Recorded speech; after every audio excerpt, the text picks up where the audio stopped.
ನಗರ Surathkal police ಠಾಣಾ ವ್ಯಾಪ್ತಿಯಲ್ಲಿ ಒಂದು ಇನ್ಸಿಡೆಂಟ್ ಬಗ್ಗೆ ವಾಟ್ಸಪ್ಪಲ್ಲಿ ಮತ್ತು ಬೇರೆ ಬೇರೆ ಸೋಷಿಯಲ್ ಮೀಡಿಯಾಗಳಲ್ಲಿ ನವಾಜ್ ಅಲಿಯಾಸ್ ಪಿಂಕಿ ನವಾಜ್ ಅನ್ನೋಂಥವನು ಅವನ ಇನ್ನೊಬ್ಬ ಸ್ನೇಹಿತನ ಜೊತೆ ಮಾತನಾಡಿರುವಂಥದ್ದು ಪ್ಲಸ್ ವಾಯ್ಸ್ ಕಮ್ಯುನಿಕೇಷನ್ ಆಗಿರುವಂಥದ್ದು ವೈರಲ್ ಆಗಿತ್ತು. ಅದರ ಹಿನ್ನೆಲೆ ಏನಿದೆ ಅಂತ ನಾವು ತಿಳ್ಕೊಂಡು ಪರಿಶೀಲನೆ ಮಾಡಿದಂಥ ಸಂದರ್ಭದಲ್ಲಿ ಲೋಖಂಡ್ವಾಲಾ ಅಂತ ಒಂದು ವಾಟ್ಸಪ್ ಗ್ರೂಪ್ ಮಾಡಿಕೊಂಡು ಅದರಲ್ಲಿ ಪಿಂಕಿ ನವಾಜ್ ಮತ್ತು ಅವನ ಸ್ನೇಹಿತರು ಒಂದು ಕಾಮನ್ ಇಂಟೆನ್ಷನ್ಸ್ ಇಟ್ಕೊಂಡು 2017ರಲ್ಲಿ ನಡೆದಂಥ ಒಂದು ಕೊಲೆ ಪ್ರಕರಣದ ಸಂಬಂಧ ಇತ್ತೀಚೆಗೆ ಅಲ್ಲಿ ಸೂರತ್ಕಲ್ಲಲ್ಲಿ ಒಂದು ಬಸ್ ಸ್ಟ್ಯಾಂಡ್ ಇನಾಗ್ರೇಷನ್ ಆ ಮೃತ ವ್ಯಕ್ತಿಯ ಹೆಸರಲ್ಲಿ ಆಗಿರುತ್ತೆ.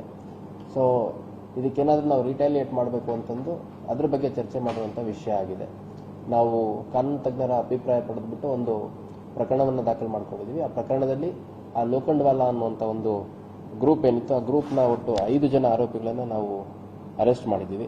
ಆ 5 ಜನ ಆರೋಪಿಗಳು ಮಂಗಳೂರು ನಗರದ ಜೋಕಟ್ಟೆ, ಕಾಟಿಪಳ್ಳ, ಚೊಕ್ಕಬೆಟ್ಟು ಈ ಏರಿಯಾದವರಿದ್ದಾರೆ. ಒಟ್ಟು 5 ಜನರನ್ನ ಈಗ ನಾವು ಅರೆಸ್ಟ್ ಮಾಡಿದ್ದೀವಿ. ಮತ್ತು ಉಳಿದ ಆರೋಪಿಗಳನ್ನು ಕೂಡ ನಾವು ಪತ್ತೆ ಮಾಡೋದಕ್ಕೆ ನಮ್ಮ ತಂಡಗಳು ಪ್ರಯತ್ನ ಮಾಡ್ತಾ ಇವೆ.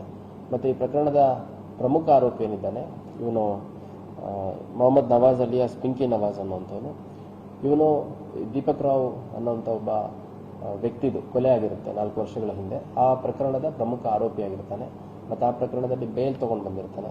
ಮತ್ತು ಈ ಹಿಂದೆ ಸುಮಾರು 7 ರಿಂದ 8 ತಿಂಗಳ ಹಿಂದೆ ಈ ಪಿಂಕಿ ನವಾಜ್ಗೆ ಕೂಡ ಕೆಲವರು ಅಟ್ಯಾಕ್ ಮಾಡಿಬಿಟ್ಟು ಅವನು ಕೂಡ ತುಂಬ ಸೀರಿಯಸ್ ಇಂಜೂರ್ ಆಗಿರ್ತಾನೆ. ಮತ್ತೆ ಇತ್ತೀಚಿನ ದಿನಗಳಲ್ಲಿ ಅಲ್ಲಿ ನಾವು ಲೋಕಲಿ ಸ್ಟ್ರಾಂಗ್ ಆಗಬೇಕು ಮತ್ತು ನಮ್ಮದೊಂದು ತಂಡ ಇಟ್ಕೋಬೇಕು, ಪ್ರತಿಯೊಬ್ಬರು ನಮ್ಮನ್ನು ಬಂದು ಅಪ್ರೋಚ್ ಮಾಡಬೇಕು, ಈ ಥರ ಎಲ್ಲ ಉದ್ದೇಶಗಳು ಇಟ್ಕೊಂಡು ಮತ್ತು ಇತ್ತೀಚೆಗೆ ಇಮಿಡಿಯೇಟ್ ಪ್ರಿಟೆಕ್ಸ್ಟಲ್ಲಿ ಏನು ಕಾರಣ ಅಂತಂದರೆ ಸೂರತ್ಕಲ್ ಭಾಗದಲ್ಲಿ ಈ ದೀಪಕ್ ರಾವ್ ಅನ್ನೋ ಹೆಸರಲ್ಲಿ ಒಂದು ಬಸ್ ಸ್ಟ್ಯಾಂಡ್ಗೆ, ಲೋಕಲ್ ಬಸ್ ಸ್ಟ್ಯಾಂಡ್ಗೆ ಹೆಸರು ನಾಮಕರಣ ಮಾಡಿರ್ತಾರೆ. ಅದರ ಪ್ರಿಟೆಕ್ಸ್ಟಲ್ಲಿ ಒಂದು ಕಮ್ಯುನಿಕೇಷನ್ ಆಗಿದೆ ಅನ್ನೋಂಥದ್ದು.